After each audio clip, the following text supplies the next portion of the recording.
The Book of Ethera. Chapter 1. The story begins. The storm raged furiously over Shinjuku, the night draped in shadows thick as ink. Winds howled like restless spirits, rattling the shutters of the houses that stood resolute in their indifference to the chaos outside. In this corner of Tokyo, where souls were content to live their lives as if oblivious to the lurking dangers beyond the grasp of their mundane existence, a different tale was brewing. A tale that would be etched in the annals of history. "My name is Ikaru," I whispered to the storm, though no one could hear me except the darkness that enveloped my thoughts. The name itself carried weight, a legacy hidden in its meaning. First son, as the eldest of the Kawano clan, my fate loomed large like the gathering clouds overhead. A master in kendo and martial arts, I had learned to wield a blade like a whisper in the wind, each swing a promise to uphold my family's duty to protect our realm. On my 10th birthday, my parents summoned me to the flickering candlelight of our ancestral home and unveiled my destiny. "You are to become a demon and spirit slayer," my father had said, his voice unwavering yet heavy with expectation. "You must learn to harness the powers that dwell in the shadows, to protect those who cannot protect themselves." Though I understood the gravity of my role, the truth of it was laden with horrors I had only begun to comprehend. Spirits, both wrathful and sorrowful, whispered of chaos in the night. Some could possess the living, manipulating them as pawns in a grand game of destruction, a curse known as spirit takeover. The kitsune, they called it, a name that resonated with dread and reverence, for the fox was no mere animal. It was a demon shrouded in ancient lore, a creature of cunning with the power to deceive and terrify. My family, steeped in tradition and responsibility, was part of a lineage tasked with maintaining the fragile balance between the supernatural and the mortal. With me, they had entrusted their hopes, their fears. I had 2 older sisters and a younger one, yet our lives were rarely intertwined in the tapestry of daily existence. My youngest sibling, just a bright-eyed 3 years old, remained blissfully unaware of the dangers that crept through the night. My older sisters had distanced themselves, lost to their own paths. The legends spoke of myriad beings that were summoned and bound by those who understood the old ways. Wheels of fate spun around the Shikigami, spirits bound to serve an Onmyoji, a sorcerer steeped in duty and magic. These spirit servants were no mere playthings. They were guardians, expected to protect their masters from the encroaching darkness. Yet a single rule reigned supreme. They were never to harm a human. It was a sacred bond, forged in honor, one that could not be broken without consequence. As I matured into my role, the weight on my shoulders grew heavier. Whispers of a greater threat coiled around me like a suffocating fog. There were rumors of a coalition of malevolent forces, a shadowy cabal plotting to lay waste to the world I held dear.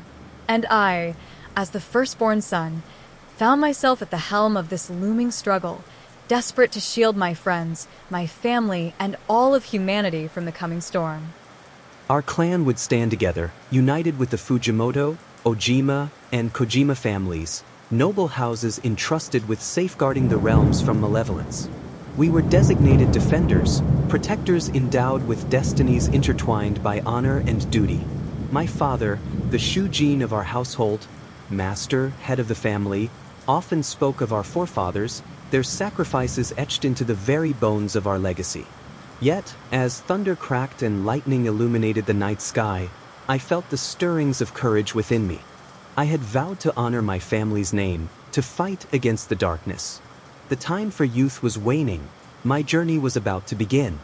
With resolve, I kept my gaze fixed on the horizon, where shadows gathered and destinies collided, knowing that the tale of Ikaru had yet to unfold.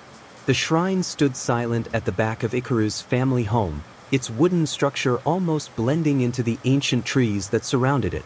A sacred space dedicated to Oyamaku no Kami, the god of mountains and protector of paths. It held the weight of both tradition and expectation. As the sun dipped below the horizon, casting long shadows across the ground, Ikaru felt the familiar weight of responsibility settle on his shoulders. He was the protector of the shrine, a title passed down through generations, a role marked by the promise that if any harm befell the shrine, punishment awaited. Inside, the air was thick with incense, and the flickering candlelight danced upon the walls, illuminating the treasures held within. Among these was a single national treasure, the legendary sword, its blade forged in a time of myth and war. The shrine boasted a collection of 14 important cultural assets, 13 swords, and a naginata, each a testament to the family's honor and the god's ever-watchful gaze. Today was significant. Today, his grandfather, Sofu, was to impart the knowledge of summoning a benevolent spirit, a guardian to guide Ikaru when the shadows of uncertainty loomed large. "Speak these words," Sofu instructed, his voice steady and grave. The words flowed in a rhythmic cadence, an incantation steeped in belief and hope. "Spirit, I summon you to my dream and my life. Show me my path and my outcome. I welcome you in hopes for help.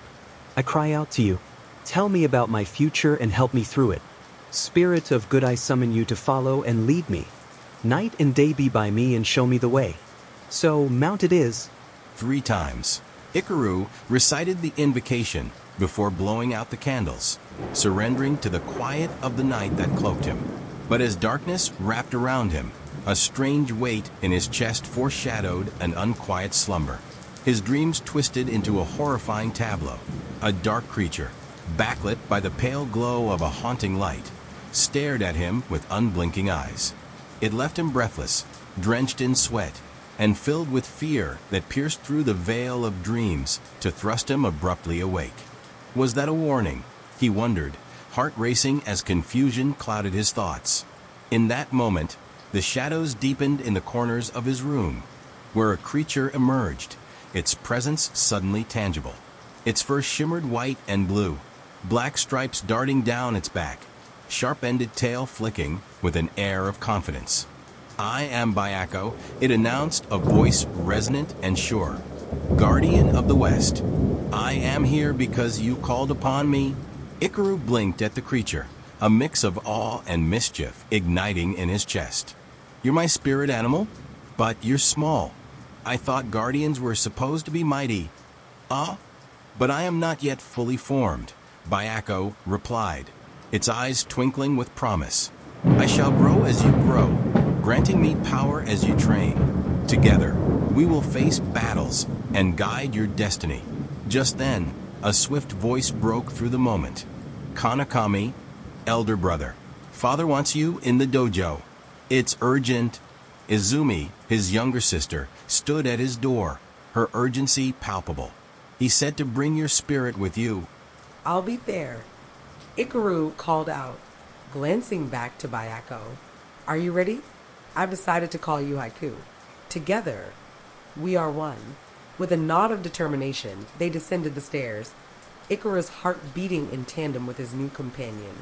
As they approached the dojo, the sliding doors loomed ahead, a threshold not just to a room, but to a lineage pulsing with stories, struggles, and the weight of choices made long ago. The doors opened, revealing his father kneeling there, the weight of family legacy resting heavy on his shoulders. "Ikaru," he began, his voice solemn, "you have finally summoned your spirit companion, Bayako, the great spirit of the West. He is meant to guide and protect you, just as we have sought to protect this family and the shrine. Our line has faced peril, and it is your duty to uphold our honor." Father Tatsuki's presence, like the shrine itself, was both grounding and formidable. He had been a slayer destined to confront darkness, but he had chosen love over legacy, a choice that shaped their family's fate. The air was thick with history, and Ikaru felt that weight pressing inward, igniting a flame within him. To surpass his father, to protect his family, and fulfill the prophecies tied to the shrine. It was upon him now, the heir bearing the legacy of both slayer and shrine keeper. "Are you prepared for what lies ahead?" Tatsuki asked, a glint of expectation in his eyes. Ikaru straightened, feeling Haiku pulse with warmth beside him. "More than ever, father. Together, we will rise to meet the challenges that await us." With a deep breath, Ikaru steeled himself for the path before him, the shrine and all its power resting in the legacy he was destined to protect. The weight of destiny pressed heavily upon Ikaru's shoulders as he stood at the threshold of change. His father, a silhouette of rugged determination against the dim light of their modest home, spoke with a gravity that resonated deep within him. Son, you do know that you must train your body day and night so that you may be the strongest of all in this family. It is imperative that you learn more spells to avoid bringing shame upon us, he urged, his deep voice tinged with the unwavering pride of a lineage steeped in sacrifice and power. The elder man meticulously packed Ikaru's belongings, each item imbued with years of ancestral legacy. 3 ancient scriptures, tattered yet sacred, found their way into his satchel, whispering promises of wisdom and strength. The scriptures have been handed down through generations, each inked character a fragment of their family's story past, and now they would guide him on this pivotal journey. We are about to embark on a new chapter, my son. Our destination lies far to the east, near Fukushima, the father continued, a flicker of anticipation brightening his stern features. There you will join the trade-off school, where young sorcerers and slayers hone their craft. It is a place of trials and triumphs, a crucible for the fierce and the unyielding. Ikaru felt the weight of the word settle in his heart. He was no longer merely a boy. He was a bearer of legacy, a warrior in the making. With his spirit animal, a wisp of ethereal energy that danced upon his shoulder, he felt emboldened. Are you ready to get going to our next place of travel, Haiku? He inquired, the mix of excitement and apprehension evident in his voice. They had a journey ahead, one that would span 185.12 miles and test the limits of his endurance. Before they set forth, a thought struck him like a bolt. Dad, where is Mom? I wish to say goodbye before wandering off on this journey of mine. The query hung in the air, a reminder of the warmth of home that awaited him. With a heavy sigh, his father replied, your mother is in the Datakoro, preparing a meal for your adventure. She wishes you well, and has packed a lunch worth remembering. The elder man's eyes softened momentarily, revealing the depth of a father's love layered beneath rigid expectation. Stay safe, Ikaru. Remain vigilant, for spirits have been known to lurk in dark spaces. You will encounter many, some friend, some foe. But the shapeshifters are the most treacherous. They can turn into anything, and beware of the Bakaniko. They are fierce and unpredictable. A shiver passed through Ikara at the mention of these creatures, but determination surged in its wake. Today marked the beginning of an odyssey where every spell and every lesson would fortify him against the shadows that haunted not just the realms of men, but also the very fabric of his family's honor. With a final glance back at his father, he steeled himself, melded courage with resolve, and took his first step toward the unknown, the road to Fukushima stretching out before him like the promise of tomorrow's dawn. The air was thick with uncertainty as Ikara gazed up at his father, the weight of the unknown settling heavy on his young shoulders. Bakaniko? What are those, father? The question lingered, hesitating between them like the shifting shadows cast by the flickering lantern light. Bakaniko are a type of yokai, his father replied, his voice steady yet imbued with a caution born from years of experience. They trace their origins to the Sasakibara family, who spoke of these creatures dancing under the moonlight, a napkin atop their heads. It is said that there exists a variant with 2 tails, an embodiment of untold strength. However, only the single-tailed version reveals itself to mortals. We have no definitive proof of the 2-tailed one's existence. It is crucial, my son, that you remain vigilant on your journey. Evil has a way of slipping through the cracks of our world. As if to accentuate the gravity of his words, the father reached into his robe, drawing forth a square box that gleamed with promise. Take this, he said, placing it gently into Ikara's hands. Curiosity gnawed at Ikara as he opened the box, revealing a stunning sterling silver dragon pendant embedded with a shimmering peridotite.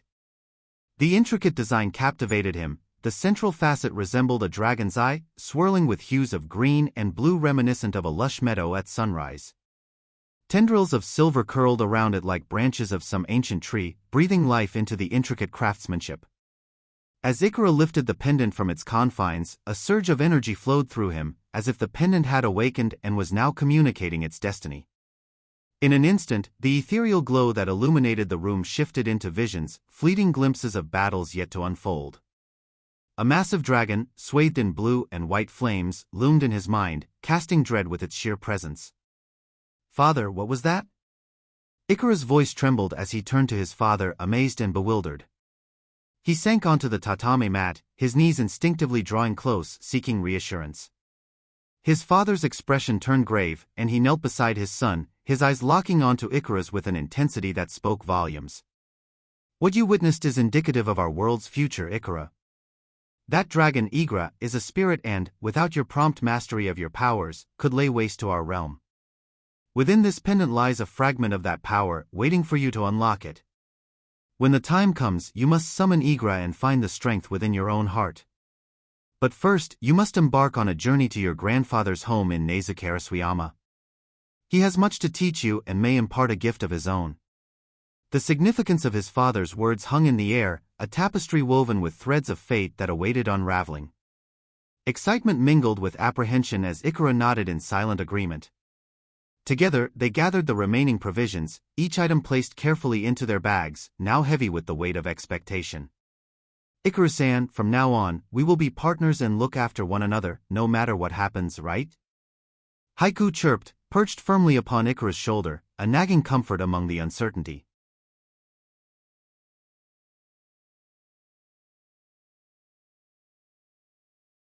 "Of course," Ikaru replied, though his mind raced with thoughts of the spells he must learn from the ancient books and the talismans waiting to be deciphered. "I need to understand how to protect us from the spirits threatening to breach our world. My father only taught me to summon Shikigami in times of dire need.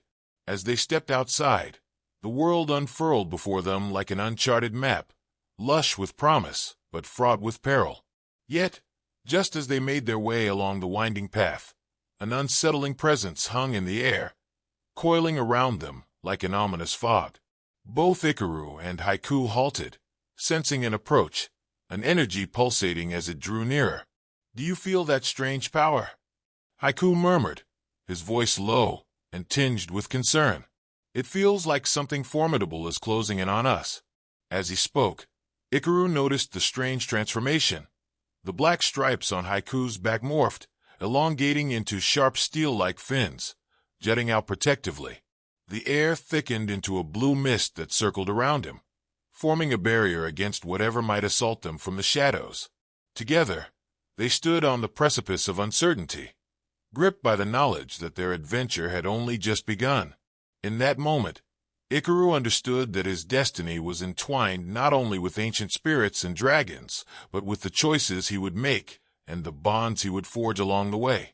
And whatever lay ahead, dark forces or new alliances, he would face them, for no journey is ever truly undertaken alone. A strange creature walked towards them, its form shifting as it drew closer, the clouds swirling ominously in its wake. "Where are you going, human?" The words reverberated through the air, a haunting echo that sent shivers down Ikaru's spine. He felt his pulse quicken. This voice resembled that of a yokai, the supernatural entities of his father's tales, the very beings woven into the fabric of legends. His mind raced, recalling the kanji, bewitching, attractive, calamity and apparition, mystery, suspicious. Haiku, peering at the creature with wide eyes, broke the heavy silence. "Look at that! What the hell type of animal is that thing anyway, Ikaru-san?" The tiger at his side, encircled by spinning blue flames, seemed equally bewildered by the sight before them. Icaru's breath caught in his throat, his gaze fixed on the apparition, a Bakaniko, but unlike any he had ever heard of. This one was vibrant orange, adorned with 9 flickering tails that flared with a fierce light, like a manifestation of hellfire birthed from the depths of darkness. He could sense its insatiable hunger, an appetite for human flesh, a thought that sent a chill down his spine. "Ikaru, don't look at that demon. If you do, IT will put your soul right out of your body, into thin air."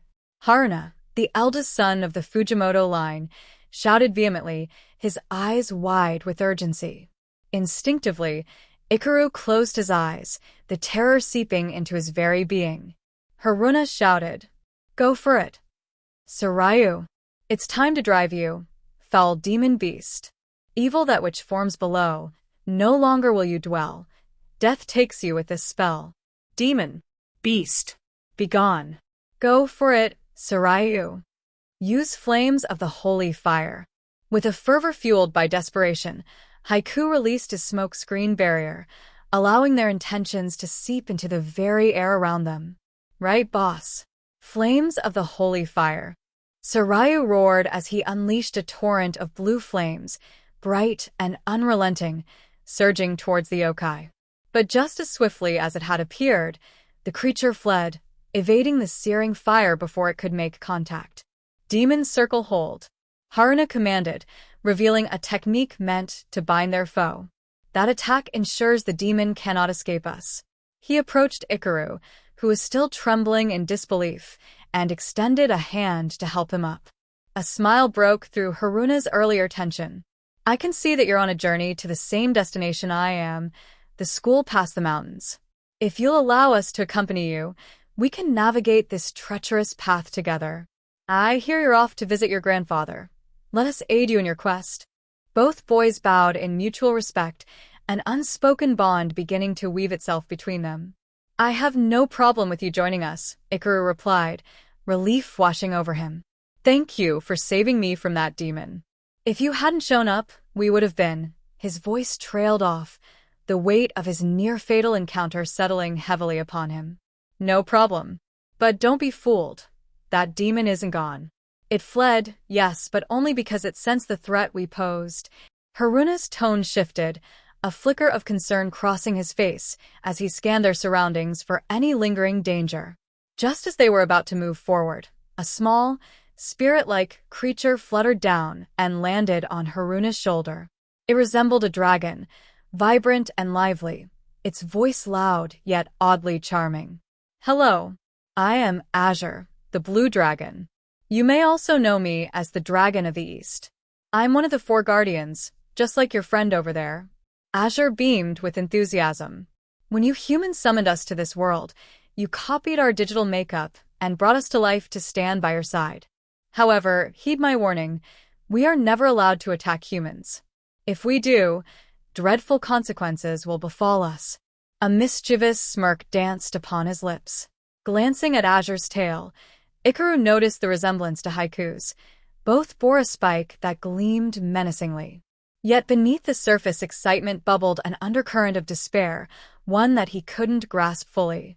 He recalled the box with the dragon-shaped eye, the sensation of something vital just out of reach. As the group began to walk towards their uncertain future, he wondered if he had indeed forgotten something important, something that could alter the course of their journey. The shadows of untold mysteries loomed larger with each step.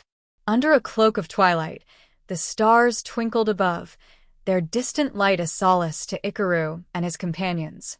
As they gathered their thoughts after a long day's journey, Haruna turned to Ikaru. How about we camp out here for the night? We have a long way to go to reach your grandfather's and the school. Ikaru nodded slowly, fatigue weighing on his shoulders like a mantle. Okay, he replied. I am kind of tired anyway. We could all use a break. He paused, then added, Oh, I almost forgot. Do you know how to set up a tent? Because I have no clue how to set one up at all. A look of disbelief crossed Haruna's face. You're born into a lineage of legendary warriors, yet you can't set up a tent? I always thought one of your trainings was supposed to prepare you for survival in the wild, alone and unassisted. A hint of embarrassment colored Ikaru's cheeks. Well, I wasn't really focused when my father was teaching me, he admitted, looking down at his hands. I was preoccupied with mastering one technique at a time. The only thing that truly mattered to me back then was fighting spirits, winning battles, not disgracing my family's name or honor. At this, Haruna pushed Ikaru gently, his fists clenched in passion. Listen, Ikaru. If you're so consumed by the weight of honor, you need to remember who you are fighting for. We must protect this entire country. The lives of countless people are intertwined with our own. We, as children, bear the responsibility of safeguarding humanity. Before you speak of honor, consider the burdens on our backs and the lives we are sworn to protect. As the air settled into a solemn silence, both boys turned their gazes skyward. Haruna assembled the tent with nimble fingers, while Ikaru reclined on the grass, his mind swirling with thoughts of purpose. He pondered why the gods had mandated such a heavy task for the youth. Why had they foretold that children would rise to combat the imminent darkness? An unsettling sense of dread gnawed at his insides. If anything were to happen to his family, a wave of fury would unleash, annihilating anything that threatened his kin. With a resigned sigh, Ikaru decided sleep was his best ally for now. He would strategize in the morning, prepare for the inevitable struggles to come. Yawning, he succumbed to the weight of fatigue. The world around him blurred and faded as he surrendered to the embrace of slumber. Under the canopy of stars, the trio found peace in their separate beds, drifting into dreams. Yet Ikaru's mind began to twist into restless visions. He floated weightlessly in an unfamiliar realm, gazing down at a creature that held his attention captive, a magnificent red dragon. Its features bore an uncanny blend of fearsome beauty, with wings that spread wide like a tempest, adorned with silver horns reminiscent of a great bull. Its form was both colossal and nimble, merging the grace of a dragon with the savagery of something far more primal. Ikaru longed to speak to this ethereal being, but its voice echoed with urgency. "Do not open the gates. Keep them closed. If they open, catastrophe ensues. Demons and spirits shall ravage this world." Fear coiled within him as he awoke abruptly. The transition from dream to reality left him breathless, an ominous weight resting on his chest. He could not shake the feeling that his path as a demon slayer had grown infinitely darker and more perilous. The dawn of a new day came, illuminating the world with a cautious sun. Rising early, Ikaru gathered his companions, and they prepared to resume their journey. The air shimmered like embers in the sky, masking the tension simmering beneath the surface. As they made their way to Kanda, one of the smaller cities nestled in Fukuoka, an unsettling quiet pervaded the surroundings. The streets lay barren, houses cloaked in a silence that carried an unsettling truth. Fear reigned in this desolate place.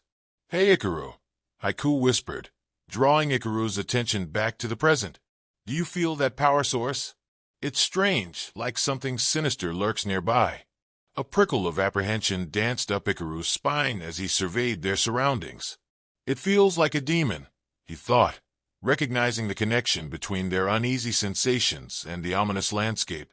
Before Ikaru could respond, the ground beneath their feet trembled violently.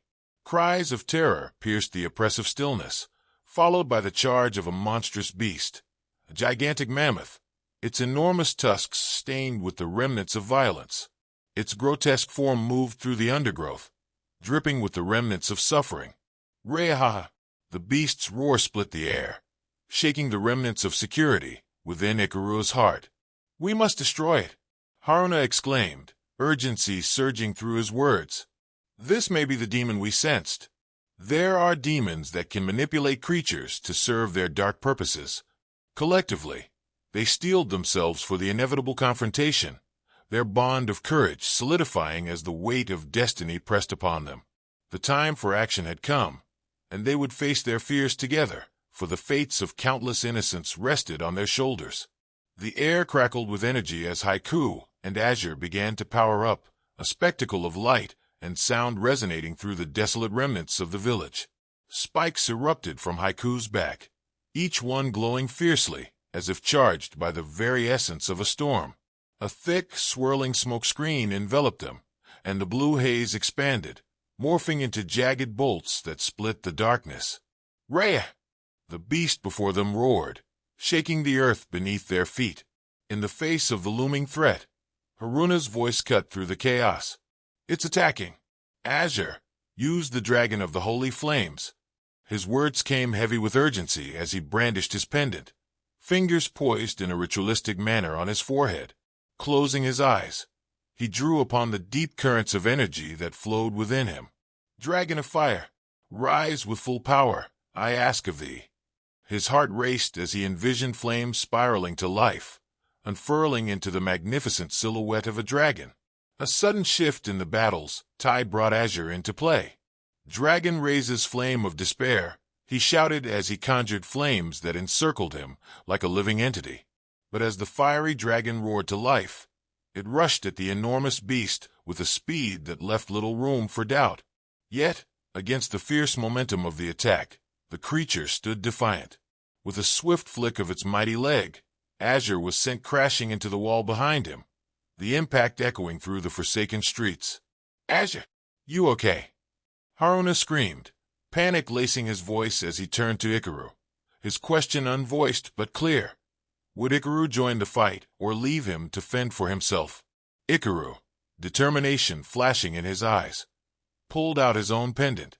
"Kodadama," he declared, closing his eyes in a moment of silent plea.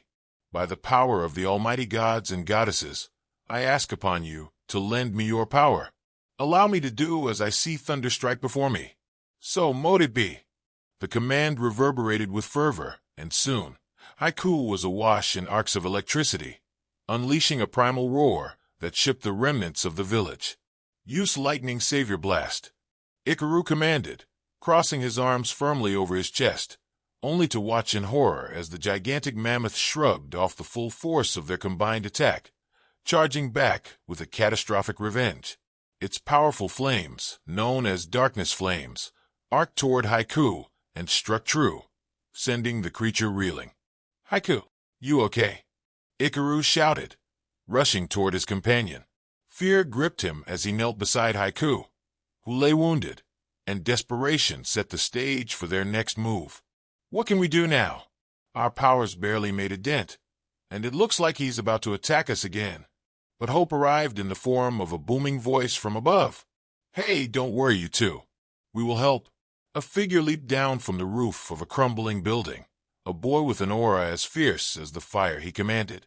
Landing gracefully amidst the debris, he introduced himself. "I'm Reika, one of the first sons," he declared, a small black tortoise perched confidently on his shoulder. "Ready, Tortai? Embolism power source. I call upon the powerful three. The power to freeze, heat, and shape is what I feel to have."